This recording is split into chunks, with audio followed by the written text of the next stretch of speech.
Cidade Universitária Entrevista. Olá, eu sou Newton César, tudo bem com você? Está entrando no ar o Cidade Universitária Entrevista desta semana. E vamos conversar com o Dr. Bernardo Wittlen, ele que é infectologista do Hospital Universitário. E o assunto é o coronavírus. Dr. Bernardo, primeiramente é um prazer imenso recebê-lo aqui no estúdio do Cidade Universitária Entrevista para falarmos de um tema muito importante que a sociedade está preocupada, não somente a sociedade maranhense brasileira, mas até a mundial.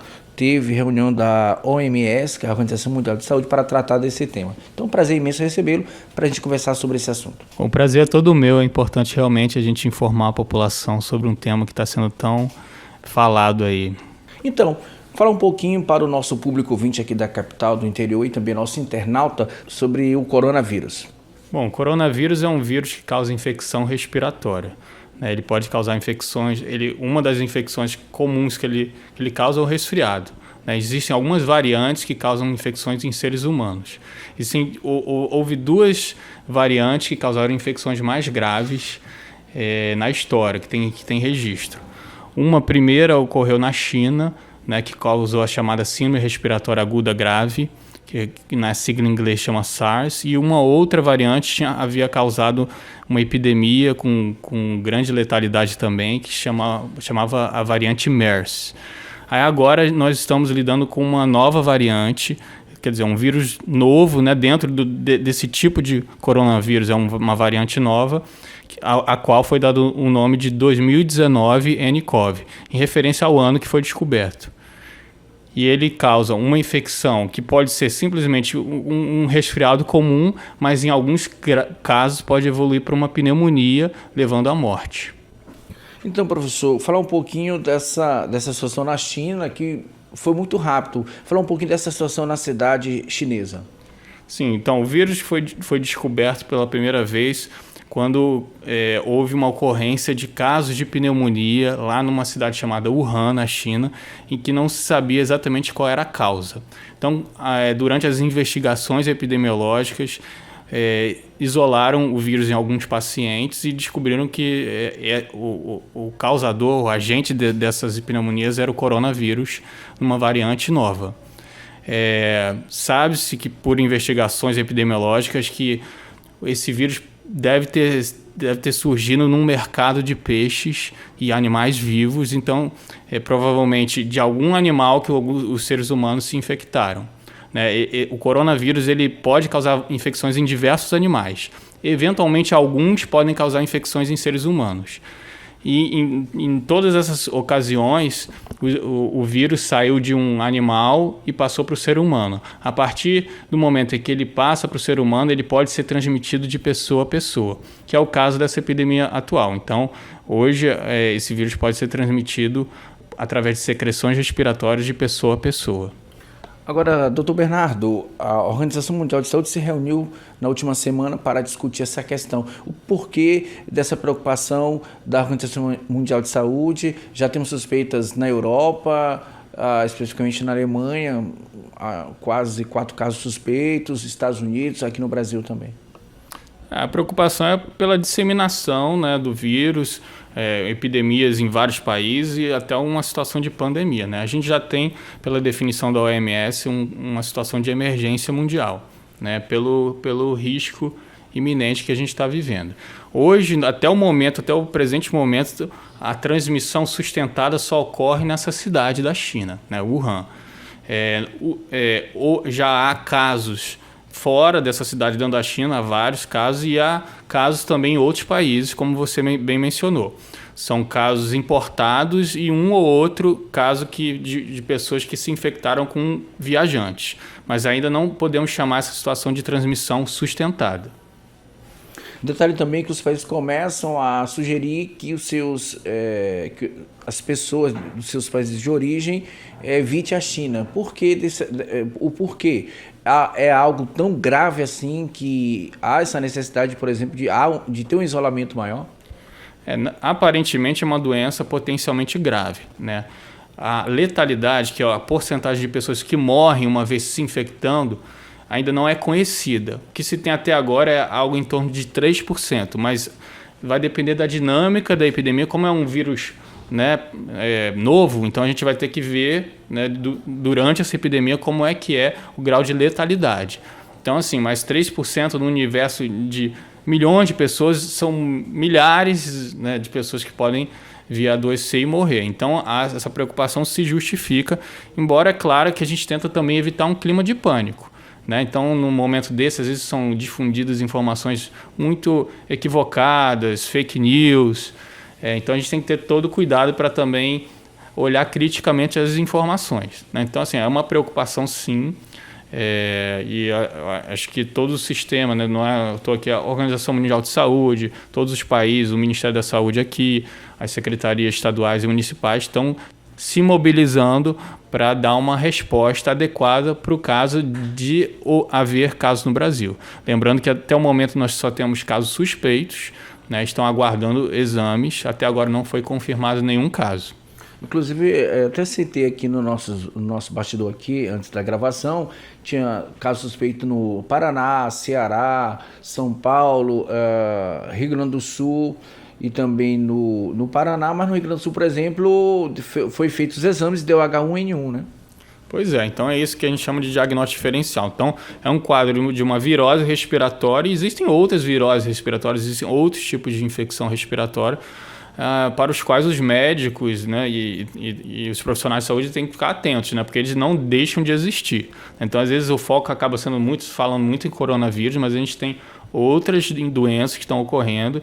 Então, esse é um exemplo. H1N1, né, a gente já viveu também, foi um momento bastante parecido, né, a expectativa, a gente não sabe se o coronavírus vai entrar aí com que força, como foi o H1N1, mas também é um momento que foi de muito aprendizado e a gente vai tomar esse aprendizado. Mas para você ver que o H1N1 ainda está aí, né? E para o qual a gente tem vacina, que é muito importante. Então, quem tem a população mais vulnerável tem que se vacinar para o H1N1. Essa vacina não serve para o coronavírus. Só bom frisar isso, tá? Daqui a pouco a gente vai falar, né, sobre essa questão da vacina, porque já há uma grande discussão mundial, já existe, a Fiocruz também já está pesquisando, né, esse vírus, já, os Estados Unidos e a própria Europa também já estão em laboratório tentando desenvolver.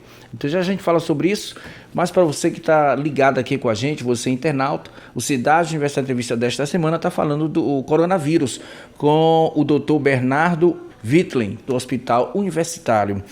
Então, essa questão da vacina, doutor, eles estão dando prazo, saiu reportagem de 30 a 40 dias, mas na sua experiência, tem que ter calma nesse momento?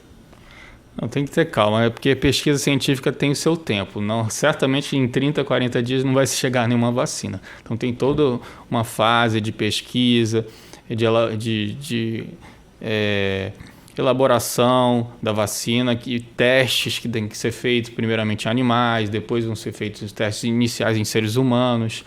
Então tem um tempo que realmente a gente tem que esperar. Então não vai ser rápido nem em questão de meses, deve demorar mais, se houver, né? Porque a pesquisa não é garantia. Então você começa investigando um tipo de vacina, aí a gente chega numa molécula, vai avaliar se ela tem o poder se ela é eficaz na produção de anticorpos. Então realmente a gente tem que ir com mais calma aí. Outro tema que as pessoas têm discutido, que aqui no Maranhão nós temos o Porto de Itaqui, onde vem muitos navios da China.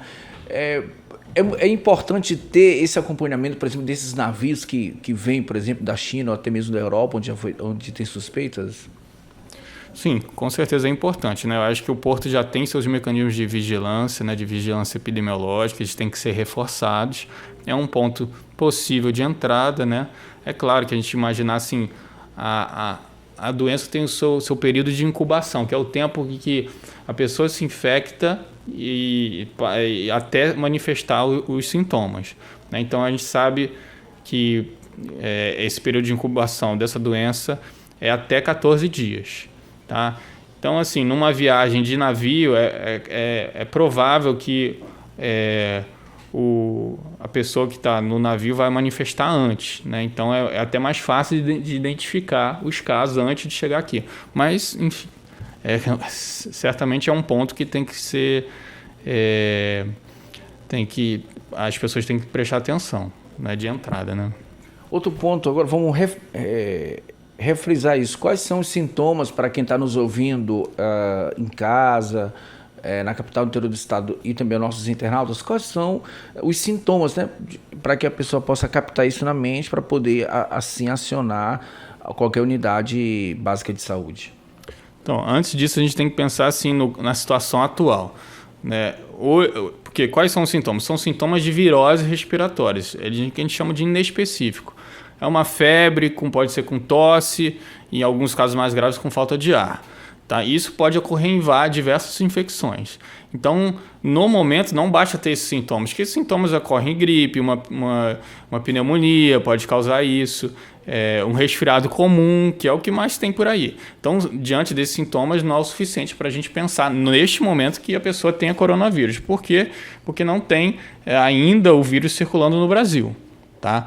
Uma vez que ele chegar e houver transmissão sustentada, né, se ele se espalhar, aí um quadro como esse que eu acabei de falar pode ser coronavírus. Pode ser outras, continua podendo ser outras infecções. O próprio H1N1, né? O próprio H1N1 ou gripe, porque o H1N1 é um tipo de influenza, que é o vírus que causa a gripe.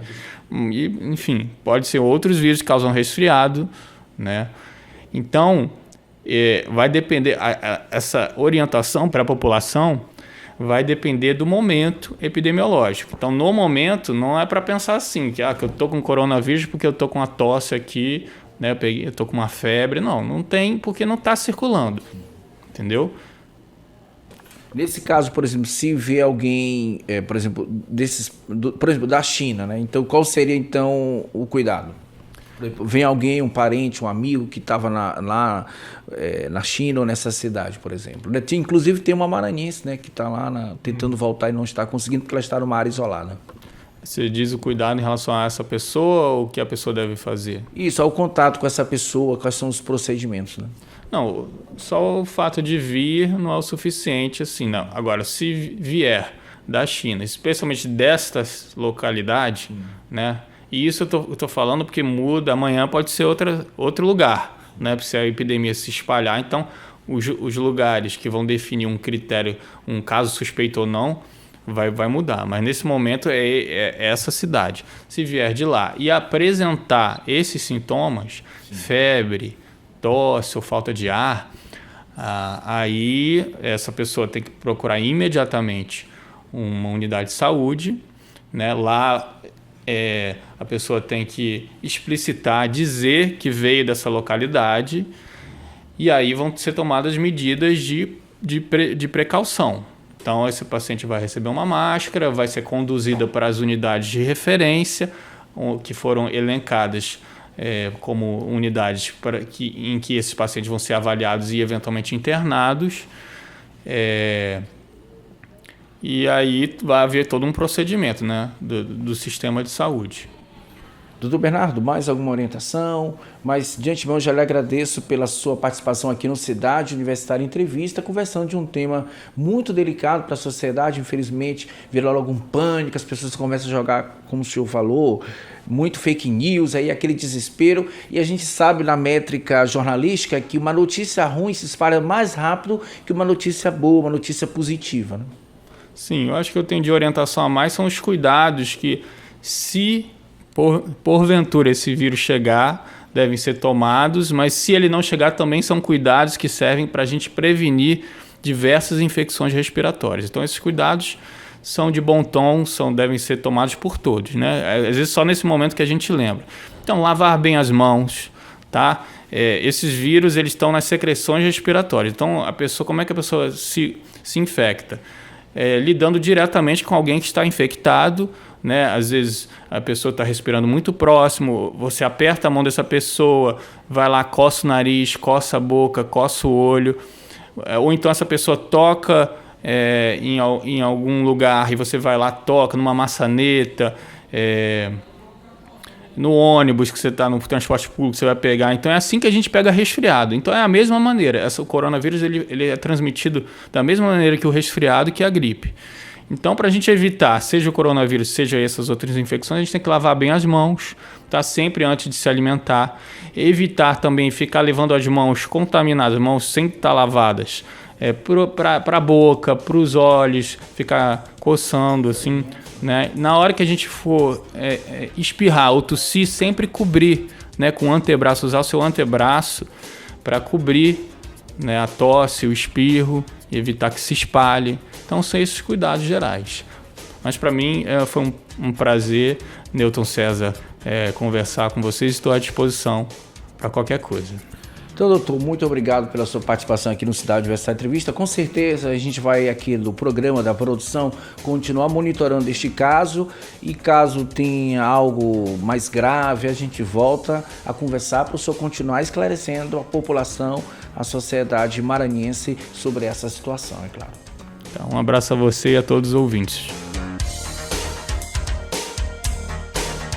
Você pode acompanhar o Cidade Universitária Entrevista na Rádio Universidade FM, aqui em São Luís, toda segunda ao meio-dia, e na Rádio Comunitária Cultura FM em Pasto do Lumiar, no mesmo horário.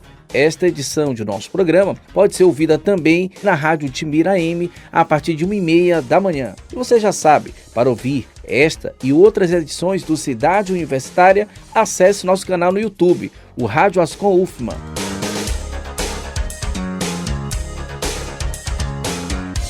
Então tá aí o nosso Cidade Universitária Entrevista desta semana. Conversou com o Dr. Bernardo Wittlein, ele que é infectologista do Hospital Universitário, e a gente conversou sobre o coronavírus. Nosso muito obrigado. Uma boa semana a todos. Até o próximo programa. Até lá.